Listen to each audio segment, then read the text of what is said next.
Measles is one of the most contagious diseases we know. Just one person is likely to infect between 12 and 18 people. That number is called a disease's basic reproduction number, or R0. Scientists use it to describe how contagious a disease is. Zika, it has an R0 of up to 6.6, super contagious. But the seasonal flu, just a little over 1. And COVID-19, the disease caused by the coronavirus, just about 2. That difference between the flu and COVID-19 doesn't seem so big, especially when you look at them next to these really contagious diseases. Plus, a lot of the symptoms of the flu and COVID-19 are really similar. A fever, cough, they can even both lead to pneumonia, which is ultimately how they can both be fatal. So thinking of COVID-19 and the flu as similar is a common and frankly understandable comparison to want to make. This is like the flu? It's a lot like the flu. I like to believe that it's going to end up more like the flu virus. But wait, let's go back to those R0 numbers again. If the flu has an R0 of 1.3, that means each person gets either 1 or 2 people sick. After 10 rounds, that's 56 total people. And if we run the model with COVID-19's R0 at 2, if one person with it gets 2 people sick, you get 2 people sick. After 10 rounds, that's more than 2,000 people. This does not happen with the flu, because COVID-19 is very different. And understanding how is crucial to understanding how dangerous it really is, and why we have to take it so seriously. When we start to look for that comparison to the flu, we almost calm ourselves down. But unfortunately, that's not quite the right reaction here. Every year, the seasonal flu kills as many as 60,000 Americans. As of late March, COVID-19 has killed about 34,000 across the whole world. But scientists expect that number to go up, way up. Tens of thousands of people a year die of the flu. But we haven't had this for a year yet. We've only had this for a few months. The trouble is coming, and we can predict it, and we can see what's coming, at least to a certain extent.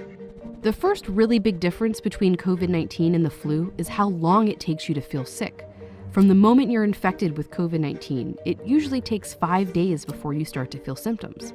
But it can take as long as 12 or even 14 days.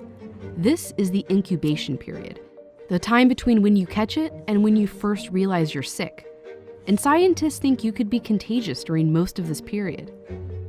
The flu, by comparison, has an average incubation period of just 2 days.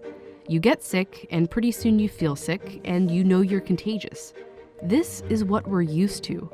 But COVID-19 flips that around. You can be contagious and spreading it around for several days and up to 2 weeks before it even occurs to you that you're sick. And that leads to the next big difference. No human immune system had seen this virus before. Nobody has a natural immunity to it. In flu season, there's always a number of people in the population who are already immune to the flu. That can be because they got their flu shot, or maybe they've already had that flu strain. And that limits the spread of the virus. When one person is contagious with the flu, they can only spread it to people who aren't immune, who can only spread it to other people who aren't immune. That's why scientists and doctors urge us to get our flu shot every year. If enough people have immunity, they can kind of shield the virus from reaching others. The more immunized people, the more they can protect those that are susceptible to the virus. But COVID-19 is brand new. None of us have had it before, and there's no vaccine, which means nearly everyone on the planet is susceptible. So when a contagious person, who may not even know they're infected, comes into contact with others, it can spread like wildfire. And then you see how much more dangerous COVID-19 can be. Only 2% of people with the flu need to be hospitalized, but 20 to even 30% of people who test positive for COVID-19 do. And we're still learning about COVID-19's fatality rate, but scientists think it's somewhere between 1 and 3%. But the flu's rate is even lower, 0.1%. And that's a disease that can kill 60,000 people a year in the US alone. That's what Dr. Anthony Fauci, the US's leading infectious disease expert, tried to clear up to Congress. People always say, well, the flu does this, the flu does that. The flu has a mortality of 0.1%. Sure. This has a mortality of 10 times that. This is a really serious problem that we have to take seriously. And he's just talking about the average across all age groups. For older people or people with compromised immune systems, it can be way higher.